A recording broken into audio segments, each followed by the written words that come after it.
So we've seen some of the properties of inverse matrices. We know that it can be useful to solve a system of equations using the inverse of the coefficient matrix. But how do we actually go about computing the inverse of a matrix? All right. So let's discuss that. So say we have a square matrix A.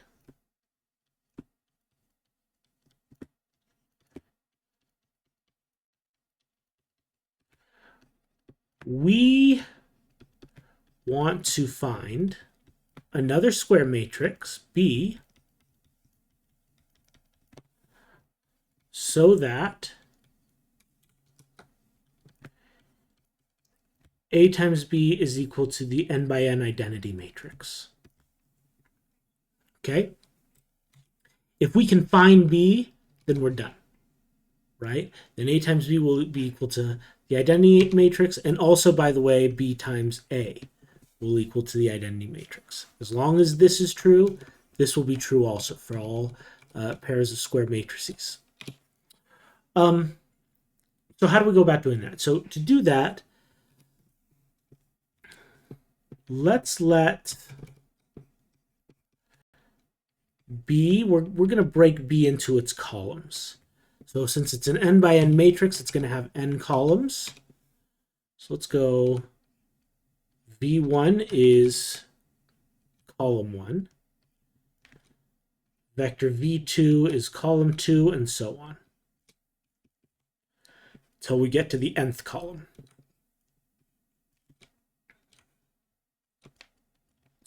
And our identity matrix here, the columns of the identity matrix are just going to be our standard unit vectors, E1, E2 to En. Okay, and remember, E1 has a 1 in the first row and zeros everywhere else. E2 has a 1 in the second row, zeros everywhere else. So if we put these together, we really do have the identity matrix. Okay, these are the columns of the identity matrix. Okay, so then rewriting this equation again, but using our new notation here,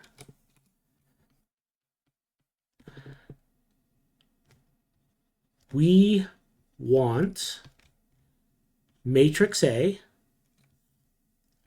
times matrix B, which has columns V1, V2, all the way to Vn.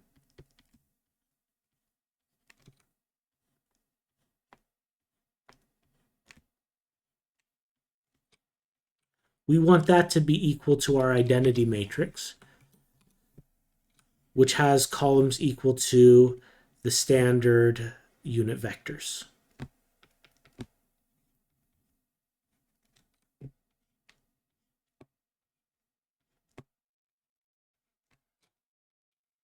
Okay, now let's think about the matrix product here. Okay, so to get entry, say the entry in the first row and first column of our identity matrix, what do? We take the first row of A and the first column of B, right? And multiply them together.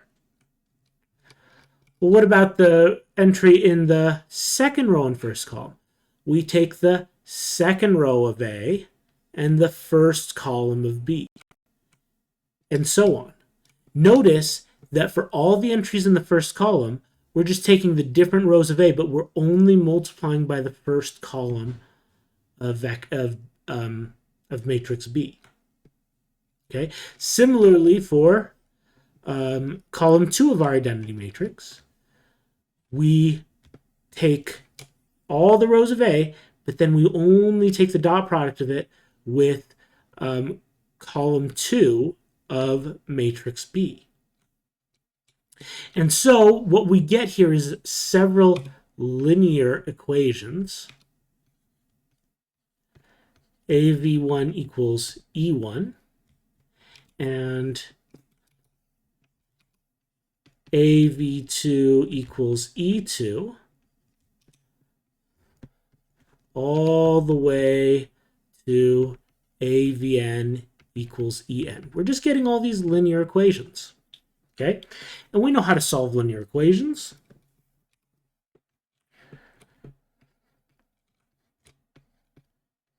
We put it in augmented matrix form, and then we transform it into reduced row echelon form. Okay? And right now you're thinking, well, goodness, this seems like a lot of work, right? And you're right, but there is an easier way.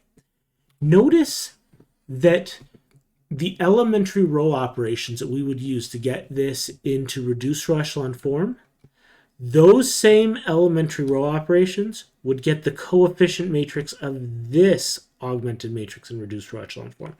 And you'd get the coefficient matrix here in reduced row echelon form, because it's the same coefficient matrix in every case.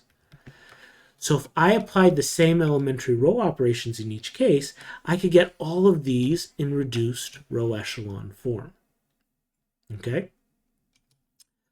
So if that's the case, why am I doing all this extra work? Why would I do it for every one of these augmented matrices individually? Instead, what if I kind of combine them all into one mega augmented matrix? Okay? Where I have the common side on the left, okay, matrix A, but on the right, I have the vectors E1, E2 to En. All right? If I find the reduced row echelon form of this matrix, it will do the same thing, but I only have to do it once for this mega augmented matrix. Okay?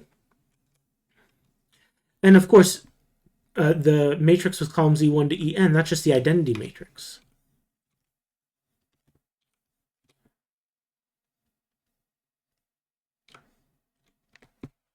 All right? So in order to solve each of these systems, I am going to get this into reduced row echelon form. I'm going to transform this mega augmented matrix into reduced row echelon form. All right? So that's the strategy. I'm going to take matrix A, the matrix I want the inverse of, and in the augmented part, I don't put just one vector, I put the entire identity matrix. All right? Now, there are two cases here.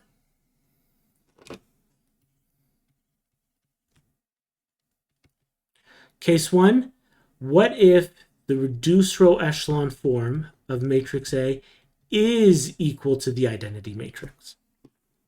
So this is the scenario we want, all right? We've seen before what happens when we have an augmented matrix, and the coefficient matrix, when we reduce it to reduced row echelon form, is just the identity matrix. If this happens and the first variable equals 3, the second variable equals 1, the third variable equals 4, notice the column in the augmented part, that is our solution, right? In the event that we can row reduce the coefficient matrix to reduced row echelon form, and we get the identity matrix, then the column in the augmented part is the solution to the system. Okay? So if this happens, we have something similar go on here.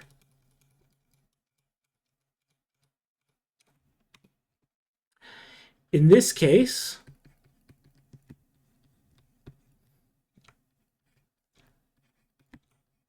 if we can take our augmented matrix and transform it to its reduced row echelon form, and if we end up with an identity matrix on the left side of the augmented matrix, then the right side is going to be our inverse.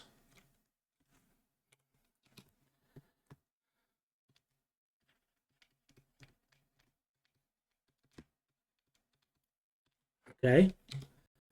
So we start with this. If we can row reduce, and this side is just the identity matrix, then the other side of the augmented matrix is the inverse matrix.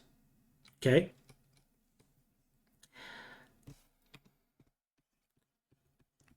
Case 2. What if the reduced row echelon form of A is not the identity matrix? Well, in this case, the reduced row echelon form of A must have a row of all zeros.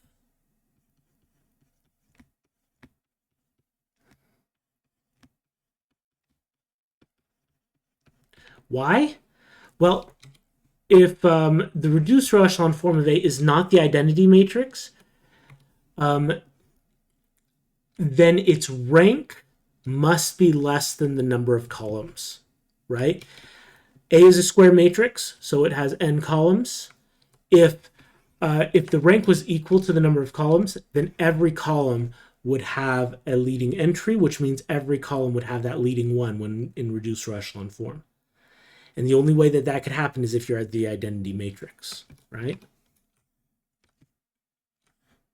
Quick example here. I have 3 rows. I have 3 columns. Okay? If I'm not equal to the identity matrix, well, I need say a leading entry here. But that means the other entries below it must be 0. Say I have a leading entry here. The other entries below it must be 0 and 0. But if it's not equal to the identity matrix, I can't have a leading entry here, right? Which means it must be 0. If it was anything else, it'd be a leading entry. So it must be 0. So it has to be a row of all zeros.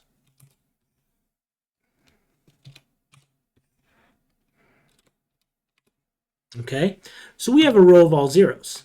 On the other hand, the other side of the augmented matrix cannot have a row of all zeros.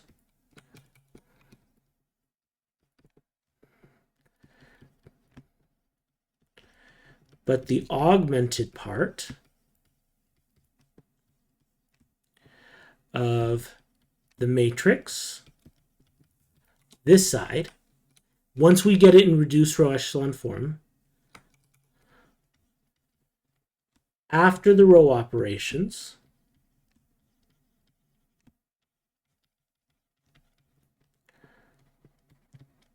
must not have a row of all zeros.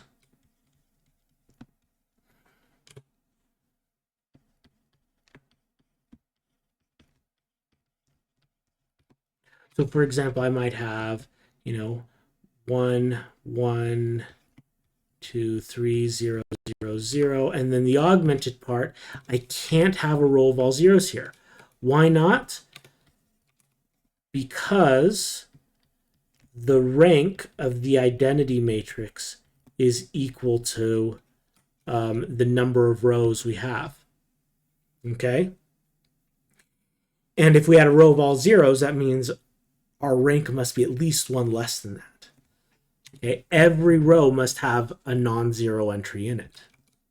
Remember, the rank is the number of non-zero rows. If the number of non-zero rows is equal to the number of rows I have, I can't have a row of all zeros. Okay, so maybe I could have something like this: 2, 5, 0, 3, 0, 0, 1, 0, 4. Okay, but this row can't be all 0. But now notice what that means. Okay, I have all zeros over here, and then focusing just on this column, I have something that's not 0 in it. So that means I have a row that's like 0, 0, 0, and then augment in just this part, 4. And that would mean no solution. Okay?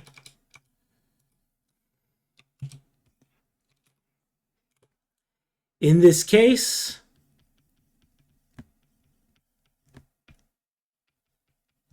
there is no solution, meaning A is not invertible.